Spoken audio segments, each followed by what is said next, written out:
언제부턴가 계단을 오르내릴 때 숨이 차고 밤잠은 깊지 않게 되었습니다.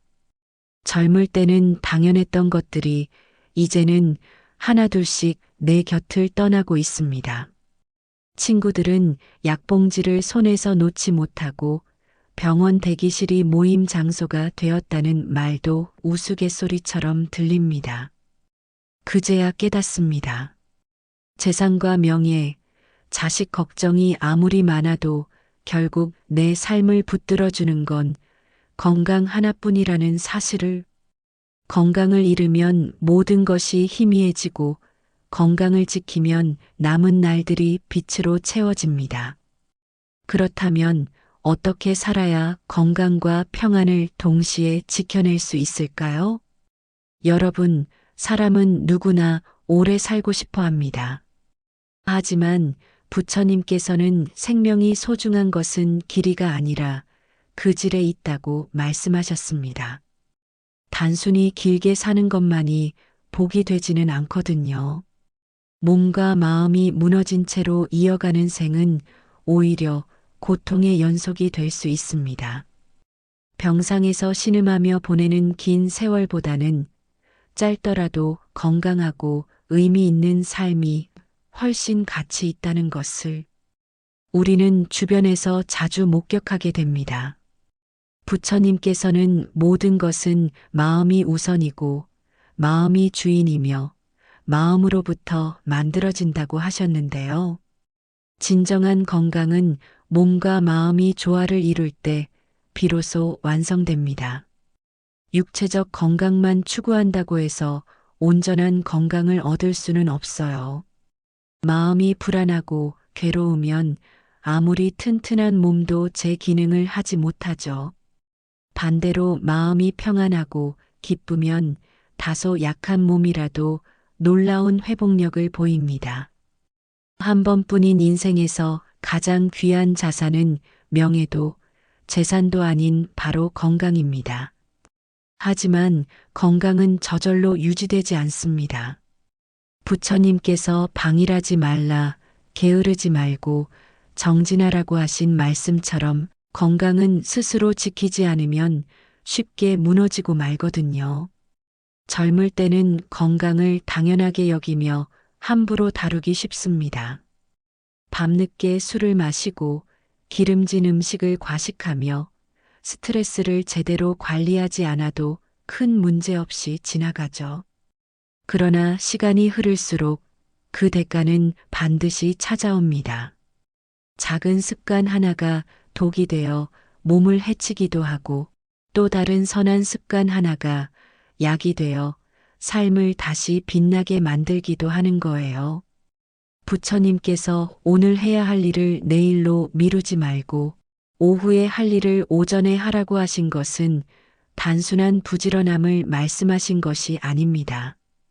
건강을 지키는 일 역시 지금 이 순간부터 시작해야 한다는 깊은 뜻이 담겨 있어요. 내일부터 운동을 시작하겠다고 미루거나 다음 주부터 금연을 하겠다고 약속만 하는 것으로는 부족합니다. 건강한 선택은 바로 지금, 이 순간부터 실천해야 의미가 있거든요. 많은 사람들이 건강을 잃고 나서야 그 소중함을 깨닫습니다. 병원 침대에서 지난날의 무절제함을 후회하며 건강했던 시절을 그리워하죠. 그러나 부처님께서 가르치신 바와 같이 후회는 현재를 고통스럽게 할 뿐 아무것도 바꾸지 못합니다. 중요한 것은 지금부터라도 올바른 길로 들어서는 것입니다. 결국 건강은 하루하루 쌓이는 삶의 태도의 결과예요. 한 방울의 물이 쌓여 항아리를 채우듯 작은 실천들이 모여 건강한 삶을 만들어갑니다. 매일 조금씩 몸을 움직이고 규칙적으로 식사하며 충분한 휴식을 취하고 마음의 평정을 유지하는 것이 바로 그 실천이에요. 이런 작은 노력들이 모여서 큰 변화를 만들어냅니다. 부처님의 가르침처럼 중도를 따라 과하지도 모자라지도 않게 살아갈 때 우리는 비로소 몸과 마음이 조화로운 진정한 건강을 얻을 수 있습니다. 극단적인 운동이나 무리한 다이어트, 과도한 금욕이나 방종 모두 건강에 해로워요. 적당함을 아는 지혜야말로 건강한 삶의 핵심입니다. 이렇게 균형 잡힌 삶을 살 때 우리는 진정으로 건강하고 행복한 인생을 누릴 수 있습니다. 부처님께서는 탐욕은 모든 고통의 뿌리라고 하셨습니다. 많은 이들이 실패하는 지점은 바로 절제의 부족이에요. 배부른 줄 알면서도 더 먹고 힘든 줄 알면서도 무리하며 화나는 줄 알면서도 감정을 내던집니다. 이런 모습들은 현대인의 일상에서 너무나 흔히 볼 수 있는 풍경이 되었어요. 부처님께서 족한 줄 아는 것이 가장 큰 부라고 하신 말씀과는 반대로 현대인들은 끝없는 욕망에 사로잡혀 살아갑니다. 더 많은 돈, 더 높은 지위, 더 큰 성취를 향해 달려가는 것이 마치 인생의 목표인 양 착각하고 있어요. 과음과 과식, 과로와 과욕은 결국 삶의 균형을 깨뜨리는 칼날이 됩니다. 어떤 이는 성취를 줬다 병을 얻고 어떤 이는 순간의 쾌락을 줬다 소중한 관계를 잃어버리죠. 현대 사회는 욕망을 부추기는 환경으로 가득합니다. 광고는 끊임없이 우리에게 더 많은 것을 소유하라고 속삭이고 소셜미디어는 남들의 화려한 모습만을 보여주며 상대적 박탈감을 조장해요. 이런 환경 속에서 절제를 지키기란 결코 쉽지 않습니다. 그러나 바로 이런 때일수록 부처님의 가르침이 더욱 빛을 발하는 거죠. 부처님께서 중도를 따르라고 하신 것은 극단을 피하고 균형을 잡으라는 지혜입니다. 너무 배고파도 너무 배불러도 수행에 방해가 되듯 삶에서도 지나침과 모자람 사이에 적절한 지점을 찾아야 해요. 무엇이든 과하면 독이 되고 모자라도 문제가 됩니다. 일도 적당히, 쉼도 적당히, 먹는 것도 적당히 할 때 우리 몸과 마음은 가장 건강한 상태를 유지할 수 있어요. 모든 행위에는 결과가 따른다는 인과응보의 법칙처럼 절제하지 못한 행동은 반드시 그에 상응하는 고통을 가져옵니다. 순간의 달콤함에 현혹되어 건강을 해치거나 잠깐의 분노에 휩쓸려 평생의 관계를 망치는 일이 그렇죠. 술 한 잔의 즐거움이 간 질환을 부르고 한 끼의 과식이 비만과 당뇨로 이어지며 한순간의 화가 소중한 인연을 끊어버립니다. 우리는 왜 알면서도 절제하지 못할까요? 그것은 즉각적인 만족을 추구하는 인간의 본능 때문이에요. 눈앞의 작은 즐거움이 미래의 큰 고통보다 더 생생하게 느껴지기 때문입니다. 이런 순간에 필요한 것이 바로 지혜예요. 부처님께서 말씀하신 바와 같이 진정한 지혜는 현재의 선택이 미래에 어떤 결과를 가져올지 명확히 보는 능력입니다. 절제는 단순한 자기 억제가 아니라 내일을 위한 지혜로운 선택입니다. 부처님께서 현재에 머물되 미래를 준비하라고 하신 것처럼 진정한 절제는 오늘의 작은 포기를 통해 내일의 큰 행복을 얻는 것이에요. 지금 당장 맛있는 음식을 조금 덜 먹는 것이 힘들 수 있지만 그것이 건강한 몸을 만들어줍니다. 오늘 밤 늦게까지 일하고 싶은 마음을 억제하고 충분한 휴식을 취하는 것이 내일의 더 나은 성과로 이어지는 거죠. 절제의 힘은 작은 것에서부터 시작됩니다. 매일 조금씩 실천하는 작은 절제가 모여서 큰 변화를 만들어내요. 한 끼 식사량을 조금 줄이고 하루 1시간 일찍 잠자리에 들고 화가 날 때 한 번 더 생각해 보는 것. 이런 작은 실천들이 쌓여서 절제하는 습관을 만들어 갑니다. 절제가 사라지면 기쁨은 잠시 머물 뿐 고통이 길게 남습니다. 반대로 절제를 지키면 당장은 조금 불편할 수 있지만 그 결과로 오는 건강과 평안은 오래도록 우리를 행복하게 만들어줘요. 이것이 바로 부처님께서 가르쳐 주신 지혜로운 삶의 방식입니다. 부처님께서는 자기 자신을 이기는 자가 10,000명을 이기는 자보다 위대하다고 하셨습니다. 이 말씀은 진정한 승리가 외부와의 경쟁에서 오는 것이 아니라 내면의 정복에서 온다는 깊은 뜻을 담고 있어요. 육체의 병은 의술로 다스릴 수 있지만 마음의 병은 다르게 다가옵니다. 불안, 분노, 시기, 집착 같은 감정은 겉으로는 보이지 않지만 삶 전체를 잠식하거든요. 현대인들은 몸의 건강에는 많은 관심을 기울이지만 마음의 건강은 소홀히 하기 쉽습니다. 감기에 걸리면 즉시 병원을 찾지만 마음이 아파도 그냥 참고 넘어가려 해요. 그러나 마음의 상처는 몸의 상처보다 치유하기 어려울 때가 많습니다. 한번 생긴 트라우마는 평생을 따라다니기도 하고 누적된 스트레스는 결국 몸의 병으로까지 이어지죠. 부처님께서 원한은 원한으로 풀리지 않고 자비로만 풀린다고 하신 것처럼 마음의 독을 푸는 해독제는 마음 안에 있습니다. 분노에는 인내로, 미움에는 자비로, 시기에는 기뻐함으로 대응할 때 마음의 평화가 찾아와요. 이것은 단순한 이론이 아니라 수천 년간 검증된 실용적인 지혜입니다. 분노가 일어날 때 우리는 본능적으로 그 감정에 휩쓸리기 쉽습니다. 누군가 나를 화나게 했을 때 그 사람을 원망하고 복수를 꿈꾸는 것이 자연스러워 보이거든요. 하지만 부처님께서 가르쳐 주신 바와 같이 분노는 타인을 해치기 전에 먼저 나 자신을 태워버립니다. 화를 품고 사는 것은 뜨거운 숯을 맨손으로 잡고 남에게 던지려는 것과 같아요. 남을 해치기도 전에 내 손이 먼저 타는 거죠. 그래서 옛 성현들은 마음을 먼저 돌보라고 했습니다.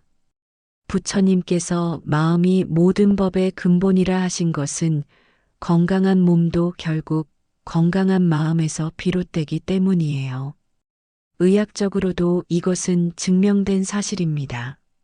스트레스는 면역력을 떨어뜨리고 우울증은 각종 질병의 위험을 높여요.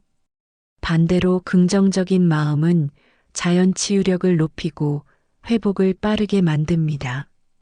분노를 가라앉히고 미움을 내려놓으며 지금 이 순간에 감사할 때 마음은 다시 단단해집니다. 감사는 마음을 치유하는 가장 강력한 약이에요. 아무리 어려운 상황에서도 감사할 거리를 찾을 수 있다면 그 마음은 결코 무너지지 않습니다. 건강한 몸, 따뜻한 집, 사랑하는 가족, 심지어 숨 쉴 수 있다는 것 자체도 감사의 이유가 되거든요. 부처님께서 과거는 이미 지나갔고 미래는 아직 오지 않았으니 현재 이 순간에 깨어 있어라고 하신 것처럼 지금 여기에 온전히 머물 때 마음의 고요함을 얻을 수 있습니다. 우리의 고통 대부분은 과거에 대한 후회나 미래에 대한 불안에서 와요. 이미 지나간 일을 후회해봤자 바뀌지 않고 아직 일어나지도 않은 일을 걱정해도 소용없거든요. 현재에 집중하는 방법은 여러 가지가 있습니다. 명상이나 기도도 좋고 깊은 호흡을 하거나 자연을 바라보는 것도 도움이 돼요. 중요한 것은 지금 이 순간 내가 살아있다는 사실 자체에 감사하며 온전히 현재에 머무르는 것입니다.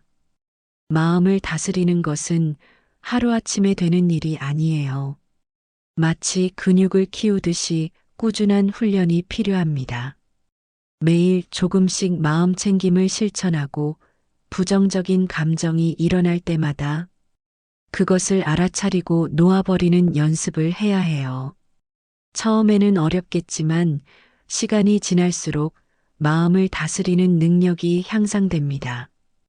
마음이 평화로우면 몸도 제자리를 찾고 관계도 온화해집니다. 부처님께서 내면의 평화 없이는 외적인 평화도 없다고 하신 것처럼 건강한 몸은 건강한 마음에서 비롯된다는 사실을 잊지 않아야 해요. 마음이 편안한 사람은 자연스럽게 다른 사람들에게도 편안함을 줍니다.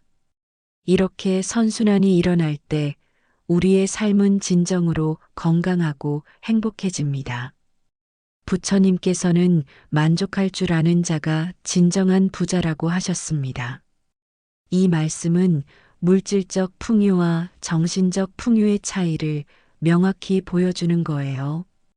현대 사회는 끊임없이 더 많은 것을 요구합니다.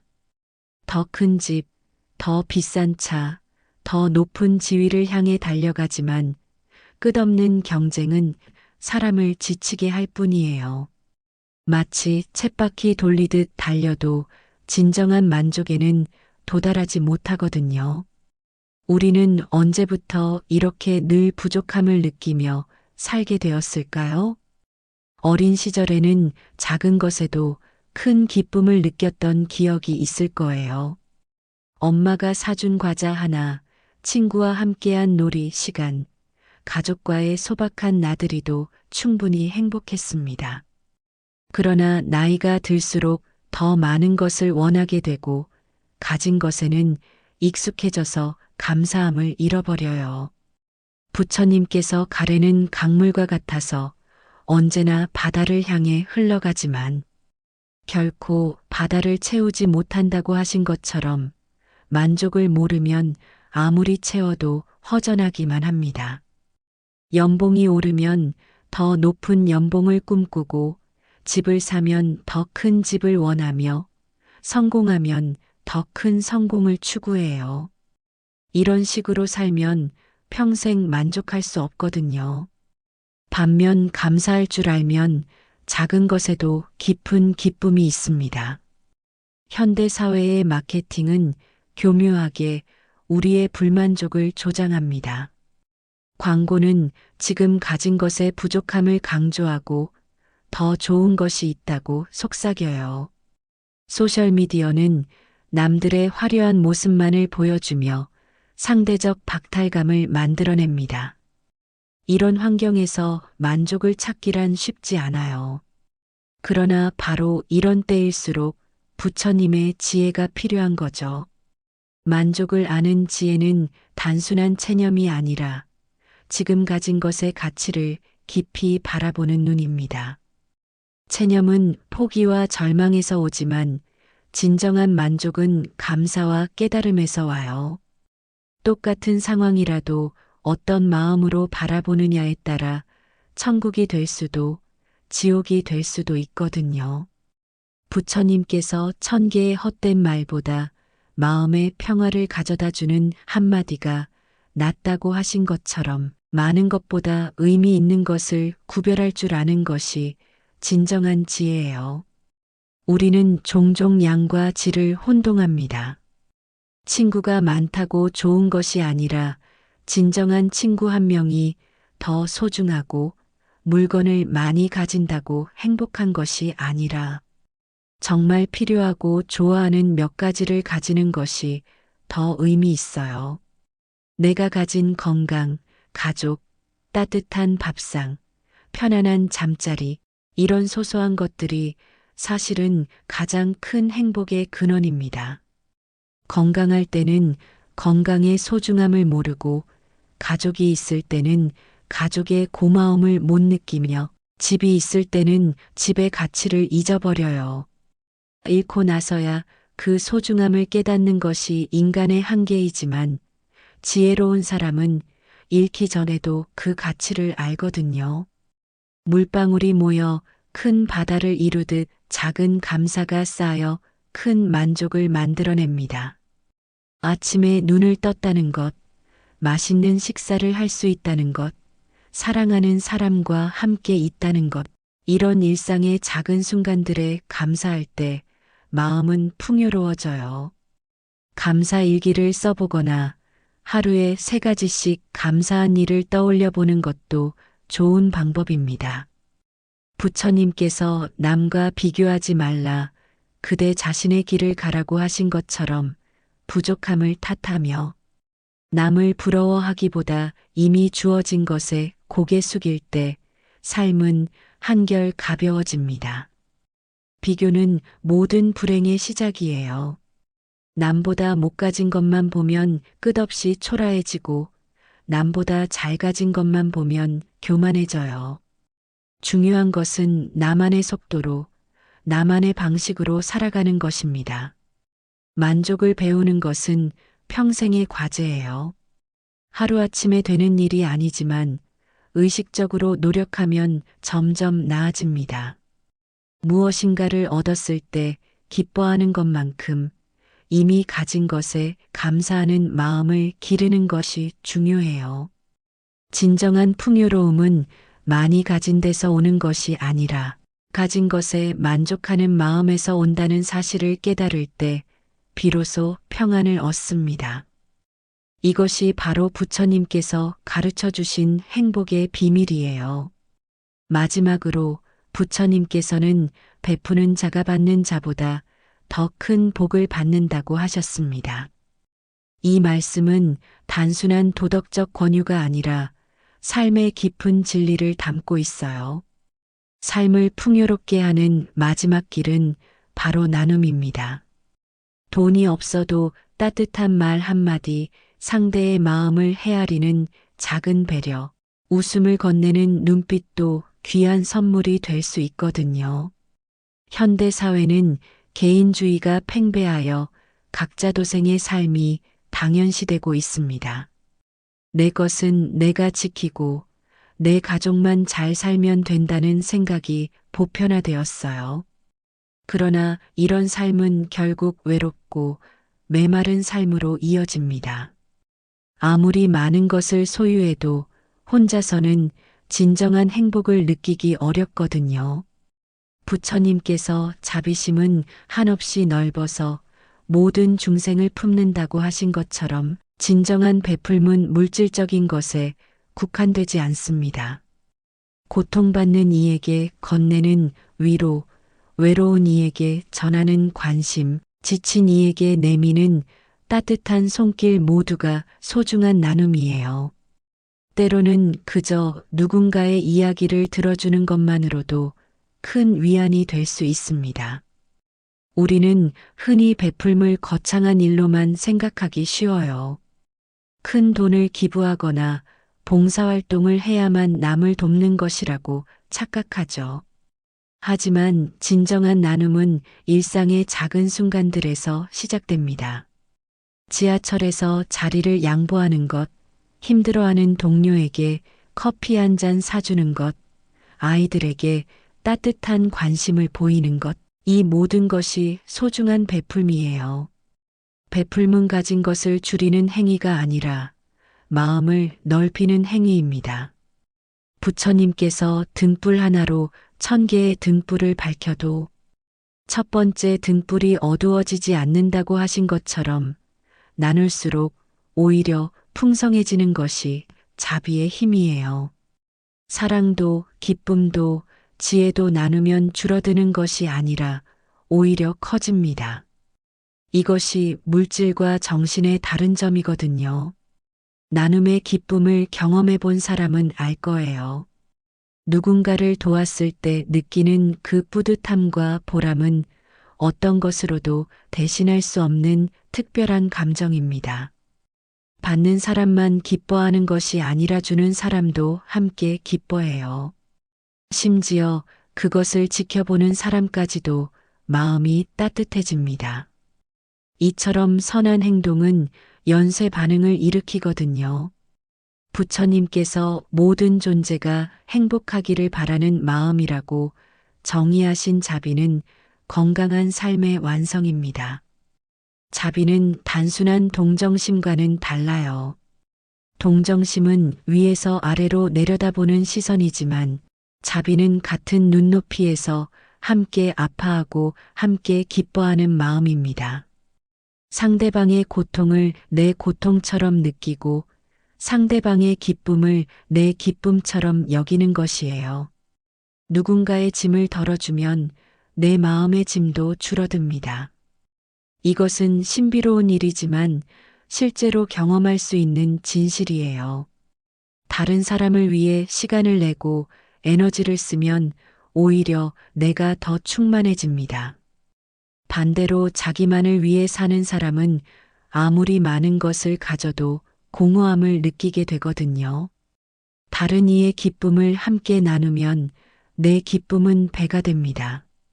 친구의 성공을 진심으로 축하할 때, 가족의 행복을 함께 기뻐할 때, 그 기쁨은 나에게도 전해져요.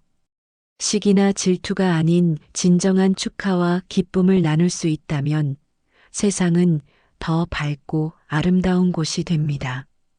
나눔은 또한 우리를 더 겸손하게 만들어요. 내가 도움을 줄 수 있는 위치에 있다는 것 자체가 이미 축복이라는 것을 깨닫게 됩니다. 건강해서 남을 돌볼 수 있고 여유가 있어서 나눌 수 있다는 것이 얼마나 감사한 일인지 알게 되거든요.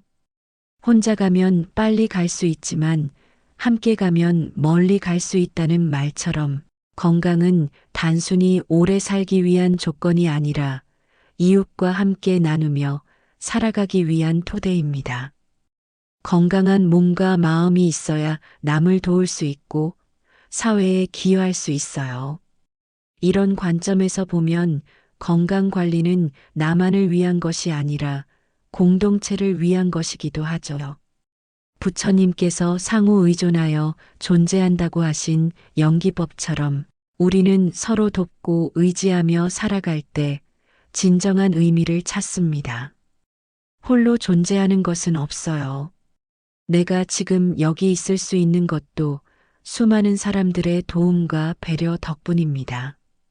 이런 깨달음이 있을 때 자연스럽게 감사의 마음이 생기고 나도 남에게 도움이 되고 싶은 마음이 생기거든요. 그렇게 할 때 비로소 삶은 고통이 아닌 축복으로 완성됩니다. 나만을 위해 사는 삶은 결국 공허하고 외로운 삶이에요. 하지만 남과 함께 나누며 사는 삶은 의미 있고 보람 있는 삶이 됩니다. 이것이 부처님께서 가르쳐 주신 진정으로 건강하고 행복한 삶의 모습입니다. 여러분, 건강은 단순히 병이 없는 상태가 아니라 몸과 마음이 조화를 이루고 절제를 알며 마음의 평화를 유지하고 만족할 줄 알며 나눔을 실천할 때 완성되는 것입니다. 부처님의 지혜를 따라 오늘부터라도 작은 실천을 시작해 보시기 바랍니다. 그 작은 변화가 모여서 여러분의 삶을 건강하고 행복하게 만들어줄 것입니다.